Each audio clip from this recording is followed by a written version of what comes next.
दोस्तों नमस्कार, कैसे हो आप सभी। मैं आपका फ्रेंड एडवोकेट विक्रम सिंह चौहान। दोस्तों आज की वीडियो में हम बात करेंगे कि ऑनलाइन आप प्रॉपर्टी की डिटेल कैसे चेक कर सकते हैं। एटलीस्ट आज की वीडियो के बाद आप बेसिक चीज़ों को समझ जाएंगे कि प्रॉपर्टी के ओनर कौन है। इससे क्या है कि आप प्रॉपर्टी के होने वाले फ्रॉड से आप बच सकते हैं, उससे अवेयर हो सकते हैं। क्योंकि प्रॉपर्टी जब कोई इंसान खरीदता है तो कहीं ना कहीं अपनी ज़िंदगी भर की पूंजी भी कई बार लगाता है या कई बार बड़े लॉसेस भी हो जाते हैं। तो प्रॉपर्टी के मैं मामले में बात करूं तो इंडिया के अंदर दो तरह के डिपार्टमेंट ऐसे हैं जो प्रॉपर्टी का रिकॉर्ड मेंटेन करते हैं। पहला आता है जो रिकॉर्ड रिवेन्यू डिपार्टमेंट होता है, जिसमें आपका खाता नंबर, खसरा नंबर, खेवट नंबर, इन चीज़ों से आपकी पूरी डिटेल चेक होती है। और दूसरा होता है हमारा जो रजिस्ट्रेशन होता है, इंडियन रजिस्ट्रेशन एक्ट जो 1908 था, जिसमें आपका कोई स्पेसिफिक एग्रीमेंट हुआ है, कोई सेल डीड हुई है, कोई इंडेक्स हुआ है या कोई ईसी हुआ है। तो ये रजिस्ट्रेशन जो डिपार्टमेंट है और एक हमारा रिवेन्यू डिपार्टमेंट है। तो इसमें क्या क्या बेसिक चीज़ें हमें चेक करनी चाहिए कोई भी प्रॉपर्टी हम खरीदते हैं। सबसे पहले आप प्रॉपर्टी को आइडेंटिफायर रेडी रखो कि कौन सी डिस्ट्रिक्ट है, कौन सी तहसील है, कौन सा गांव है, क्या सर्वे नंबर है, क्या खसरा नंबर है, क्या खाता नंबर, ये सारी चीज़ें आप देखिए। आजकल आपने देखा होगा रूरल आबादी के अंदर एक पहले जैसे लाल डोरा वगैरह की जो ज़मीन होती थी उसका कोई रिकॉर्ड नहीं होता था, लेकिन अभी एक लाल डोरा की ज़मीन के अंदर भी आपको स्वामित्व पत्र मिलता है और एक आपको प्रॉपर्टी आईडी नंबर मिलता है। तो रूरल एरिया में भी आप उससे अपना वेरीफाई कर सकते हैं। जहाँ कल्चर लैंड होती है वहाँ पे आपके पास जो रिवेन्यू डिपार्टमेंट है वहाँ से आप पूरी डिटेल निकाल सकते हो, जिसमें आपका खाता नंबर, खतौनी नंबर, खेवट नंबर जो मैं आपको बता रहा था। अगर आप कहीं किसी अंडर कंस्ट्रक्शन प्रोजेक्ट में इन्वेस्टमेंट कर रहे हैं, भले वो कमर्शियल है, रेजिडेंशियल है, तो उसके लिए आप पहले डॉक्यूमेंट चेक कीजिए और कहीं ना कहीं रेरा की वेबसाइट पे आप सारी चीज़ें चेक कीजिए।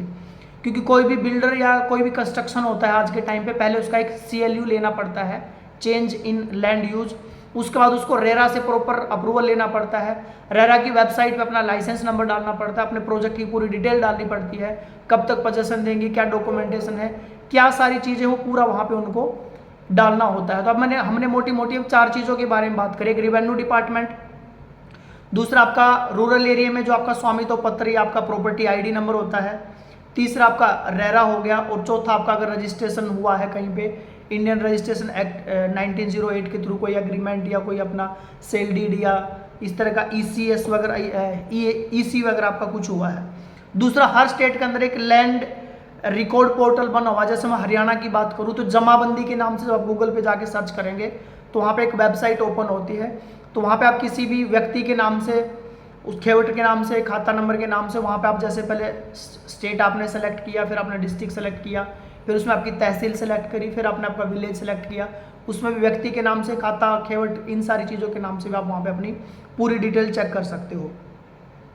दूसरा, रजिस्ट्रेशन डिपार्टमेंट में सर्च होता है या EC जिसको हम बोलते हैं, EC होता है एकम्ब्रेंस चेक। तो इसमें क्या होता है कि उस पर ये उसके अंदर पूरा ही दिखाया जाता है कि इस प्रॉपर्टी पे कोई लोन तो नहीं है, पहले की कोई पेंडेंसी तो नहीं है, इस पे कोई केस तो नहीं चल रहा है, इसका कहीं रहन तो नहीं हो रखा है, या इस पे किसी प्रकार का अदर कोई डिस्प्यूट तो नहीं है। तो इसको हम शॉर्ट में EC बोलते हैं या एकम्ब्रेंस चेक भी इसको हम बोलते हैं, जिसमें आप ऑनलाइन इसको आप चेक कर सकते हो। नेक्स्ट, इसका एक भू नक्शा GIS मैप बनता है जो पार्सल लोकेशन एरिया वाइज आता है, वहाँ से आप उसको पूरा वेरीफाई कर सकते हो। और लास्ट उसके सारे आप ये चेक करो कि उसमें कोई टैक्स तो ड्यूज नहीं है, पहले कोई सेल परचेज हुआ था उसकी कोई स्टाम्प वगैरह, क्योंकि आजकल क्या है ना, फ्रॉड स्टाम्प का मामला भी रहता है। तो आप स्टाम्प जो उसने ड्यूटी पे की है वो ऑनलाइन आप चेक कर सकते हो कि वो स्टाम्प वैलिड है या नहीं है, या जो उसने लास्ट का उसका इंतकाल हुआ था, दाखिल खारिज जिसको म्यूटेशन बोलते हैं, वो प्रॉपर हुआ है या नहीं हुआ है। क्योंकि जब तक प्रॉपर्टी का म्यूटेशन या इंतकाल नहीं होता तो उसकी ओनरशिप चेंज नहीं होती है। जमाबंदी जो होती है प्रॉपर्टी की, वो 5 साल में गवर्नमेंट एक बार रिकॉर्ड को अपडेट करती है, लेकिन अगर सामने वाले ने अपना म्यूटेशन करा दिया तो सेम टाइम पे उसका इंडिविजुअल का वो जो है रिकॉर्ड वहाँ पे अपडेट हो जाता है। तो ये बेसिक चीज़ें दोस्तों हमें ध्यान रखनी है। उसके बाद हम बात करते हैं